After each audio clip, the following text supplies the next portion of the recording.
ফারদিন, আজকের আবহাওয়া কেমন দেখছেন জানাবেন এবং সাথে জানাবেন যে রাস্তায় জ্যাম কেমন আছে। ঠিক আছে নুসরাত, আমরা আসলে প্রতিদিনই চেষ্টা করি আমাদের এই সকালবেলা আবহাওয়াটা এবং ট্রাফিক আপডেট, কারণ সকালবেলা আসলে অফিসে অনেকেই যাওয়ার আগে টেলিভিশনটা অন করেন এবং দর্শক আপনাদের বলতে চাই, স্টার নিউজ আপনি সকালবেলা যদি অন করেন আপনার আসলে আর কিছুই লাগবে না, কারণ এখানে আমরা ওয়েদারের কথা বলবো, ট্রাফিকের কথা বলবো এবং নিউজের আপডেটগুলো আপনাদের দেওয়ার চেষ্টা করব। শুরুতে আমরা একটু আবহাওয়ার বিষয়টি দেখতে চাই। ঢাকা শহর বা ঢাকা জেলার আবহাওয়াটা আমাদের হাতে আছে। আমরা অন্য জেলাগুলোও দেখার চেষ্টা করি, তবে সময় স্বল্পতার কারণে সম্ভব হয়ে ওঠে না সবসময়। তবে ঢাকার যেটি আমরা দেখতে পাচ্ছি 27 ডিগ্রি সেলসিয়াস আজকে আছে।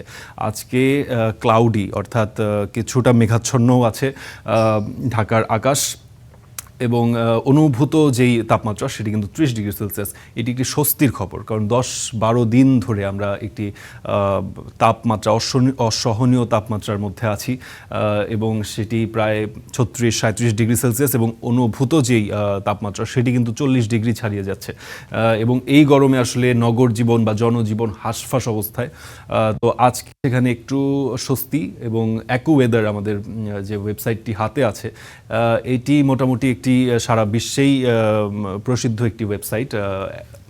ওয়েদারের বা আবহাওয়ার বিষয়ে তারা আপডেট দিয়ে থাকে। এখানে তারা বলার চেষ্টা করেছে increasingly Windy with intervals of clouds and Sunshine, অর্থাৎ সারাদিন বাতাস থাকবে এবং মেঘ এবং রোদের কিছুক্ষণ পরপর সেটির ঝলক পরিবর্তিত হতে পারে, সেটি তারা বলছে। এবং সর্বোচ্চ যে তাপমাত্রা সেটি কিন্তু 35 ডিগ্রি সেলসিয়াস পর্যন্ত অনুভূত হতে পারে, এবং যদি নিচে আসে সেটি 25 ডিগ্রি সেলসিয়াস পর্যন্ত হতে পারে। এবং ইভিনিং অর্থাৎ সন্ধ্যার দিকে একটি থান্ডারস্টর্ম বা ঝড়ের আলামত রয়েছে, এমনটা তারা বলছে অ্যাকুওয়েদার থেকে। আমরা আজকে একটু দেখতে চাই চট্টগ্রামের আবহাওয়া সম্পর্কেও একটু জানবো। চট্টগ্রামে এই মুহূর্তে 29 ডিগ্রি সেলসিয়াস, অর্থাৎ ঢাকার চেয়ে বেশ ভালোই গরম রয়েছে সেখানে, এবং অনুভূত যে তাপমাত্রা সেটি কিন্তু 34 ডিগ্রি সেলসিয়াস। সেখানেও কিছুটা ক্লাউডি, অর্থাৎ মেঘাচ্ছন্ন অবস্থা রয়েছে আকাশের, এবং সেখানেও থান্ডারস্টর্ম অর্থাৎ যে বজ্রসহ ঝড় সেটি কিন্তু ইভিনিং অর্থাৎ সন্ধ্যার দিকে হতে পারে এমন আশঙ্কা করা হচ্ছে। অ্যাকুওয়েদার এমনটাই বলছে। আমরা আজকে একটু দেখতে চাই দেশের আরেক প্রান্ত সিলেটের কি অবস্থা।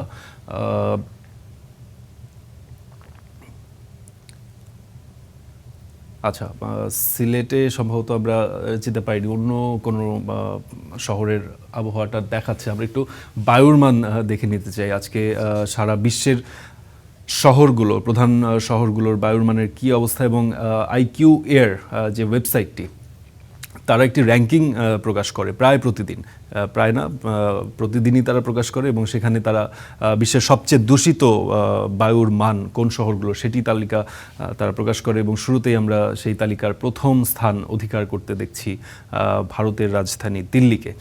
খুবই সাধারণ একটি দৃশ্য। এবং 2 নম্বরে যেটি রয়েছে ভিয়েতনামের শহর হানোই, 3 নম্বরে চায়নার চেংডু, 4 নম্বরে নেপালের কাঠমান্ডু, 5 নম্বরে কিনশাসা যেটি কঙ্গোর একটি শহর, এবং 6 নম্বরে আলজিয়ার্স রাজধানী, 7 নম্বরে মিয়ানমারের ইয়াঙ্গুন, 8 নম্বরে রয়েছে পাকিস্তানের লাহোর, 9 নম্বরে ইন্দোনেশিয়ার জাকার্তা রয়েছে, এবং 10 নম্বরে রয়েছে হাংজৌ চায়না। এবং খুবই আশ্চর্যের সাথে আমরা যেটি পরিলক্ষিত করতে পাচ্ছি, ঢাকা অর্থাৎ বাংলাদেশের রাজধানী এই লিস্টে আজকে প্রায় রয়েছে 22 নম্বরে, এবং ঢাকার পয়েন্ট আজকে 90, যেটি আমি তো এখন পর্যন্ত দেখিনি। আজকে প্রথম দেখলাম যে 20-এরও পরে আসলে ঢাকার নাম এসছে। এবং এইখানে যে পয়েন্টসগুলো আপনি দেখছেন আইকিউ এর থেকে, এই পয়েন্টসগুলো প্রায় প্রতিদিন আপডেট করা হয়, এবং তাদের একটি ক্রাইটেরিয়া আছে। তারা প্রায় 0 থেকে 300 অবধি তারা এই নাম্বার বা পয়েন্টের ব্যবস্থা করেছে, এবং সেই 0 থেকে 50 পর্যন্ত তারা বায়ুর মান এটিকে বলে স্বাস্থ্যকর ভালো, 51 থেকে 100 তারা বলে মাঝারি, এবং 100-র উপরে কিছুটা আনহেলদি, যারা সেন্সিটিভ পিপল, যেমন আপনার যারা শিশু কিশোর বা যাদের অ্যাজমার সমস্যা আছে তাদের জন্য কিছুটা আশঙ্কাজনক হয় 100 থেকে 150। এবং 150-এর উপরে যদি চলে যায়, অর্থাৎ এই যে আপনি লাল যে রংটি দেখছেন, এরপর আসলে কিন্তু অত্যন্ত অস্বাস্থ্যকর। এবং সেই যে বায়ুর মান সেখানে আসলে বাইরে বের না হওয়ার জন্য তারা সাজেস্ট করে, এবং যদি বাইরে বের হতেই হয় সেক্ষেত্রে মাস্ক ব্যবহার করাটা জরুরি তারা বলে থাকে।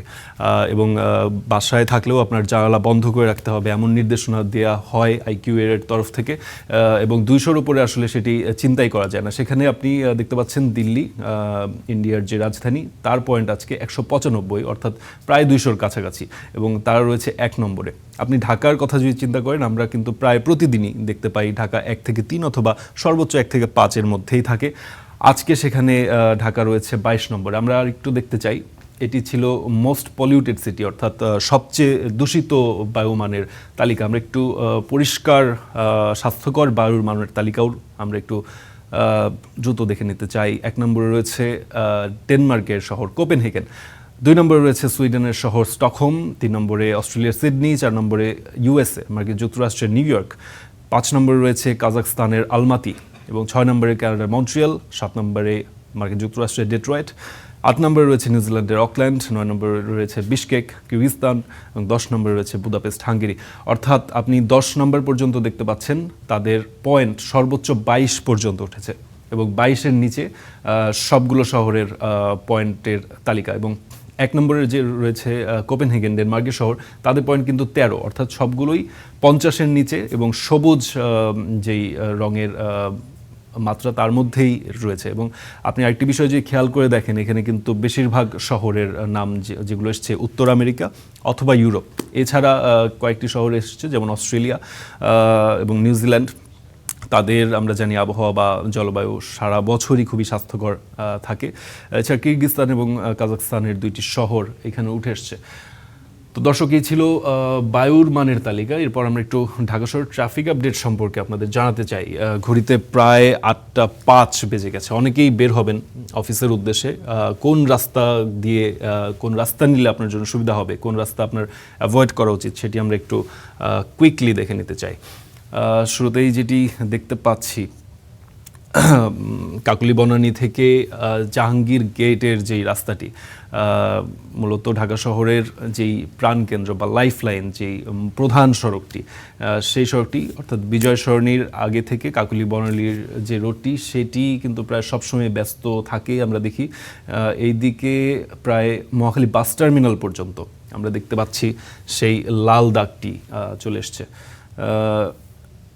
এবং এইদিকে জাহাঙ্গীর গেট পর্যন্ত একটি দীর্ঘ যানজটের লাল রেখা আমরা দেখতে পাচ্ছি সকাল সকালই। এটি প্রায় প্রতিদিনের চিত্র। এই রাস্তাটিতে যানজট আমরা প্রায় প্রতিদিন লক্ষ্য করি, কিন্তু যেটি সচরাচর লক্ষ্য করি না এই সকাল 8টায়, সেটি হচ্ছে নভ থিয়েটার এবং বাংলাদেশ মিলিটারি মিউজিয়াম, অর্থাৎ বিজয় সরণির আশপাশ পুরোটাই কিন্তু অলরেডি আজ সকালেই 8টার মধ্যেই সকল রাস্তা কিন্তু যানজটে পূর্ণ হয়ে গেছে, এবং বিজয় সরণিকে কেন্দ্র করেই চারপাশের সমস্ত রাস্তা আমরা দেখতে পাচ্ছি লাল হয়ে আছে।